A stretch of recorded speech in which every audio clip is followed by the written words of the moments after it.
Data BPS Indonesia pada tahun 2020 mengatakan bahwa populasi Indonesia pada tahun tersebut diisi oleh 27,9% Gen Z. Dan saya, Rio Antonio Wijaya, sebagai Gen Z dan juga agen perubahan Indonesia, kali ini akan membahas karbon kita, laut kita, saatnya generasi muda tahu kemana emisi pergi.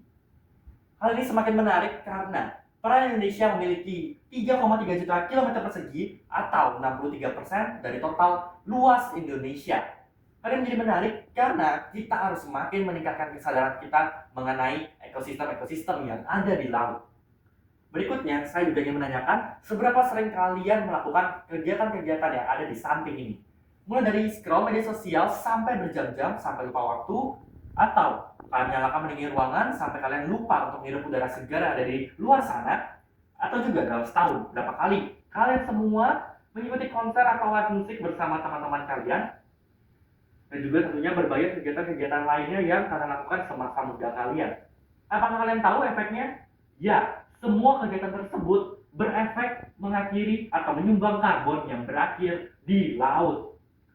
Data dari McKinsey mengucapkan bahwa 40% CO2 yang diserap oleh lautan yang terbatas dapat berefek pada laut yang semakin panas, asam, dan juga kehilangan fungsi-fungsi aslinya.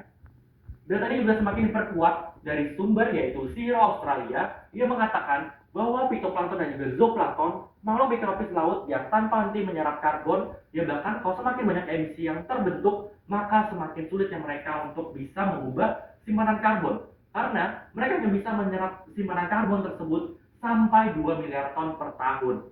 Yang jumlahnya ini bahkan lebih besar dari seluruh emisi transportasi global. Pertanyaannya, tentunya, apa kabar generasi muda? Apa kabar kita? Kita yang katanya peduli lingkungan, tapi masih cuek dalam pemakaian kantong plastik di sekitar kita.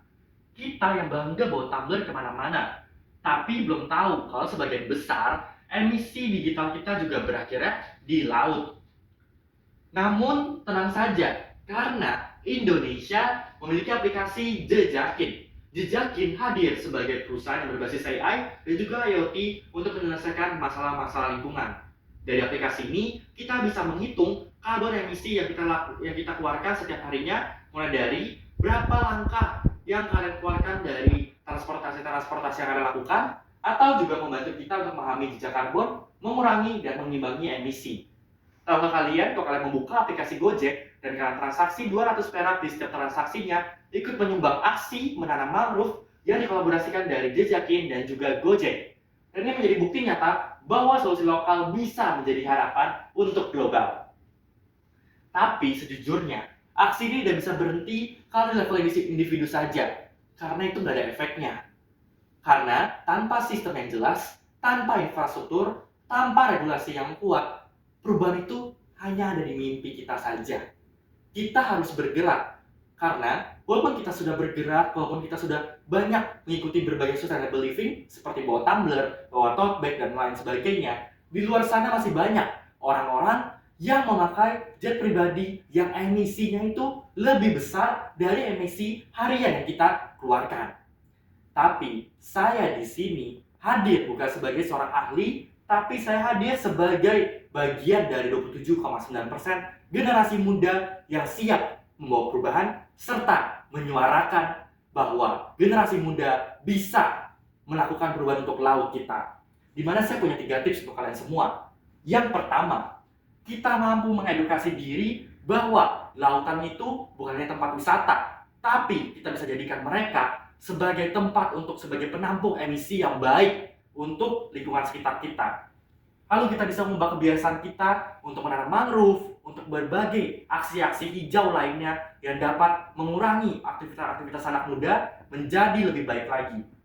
Dan yang terakhir atau yang ketiga, kita bisa memakai media sosial kita yang sangat kencang itu untuk menyuarakan kembali bahwa kita bisa memperbaiki laut kita dengan berbagai aksi-aksi nyata.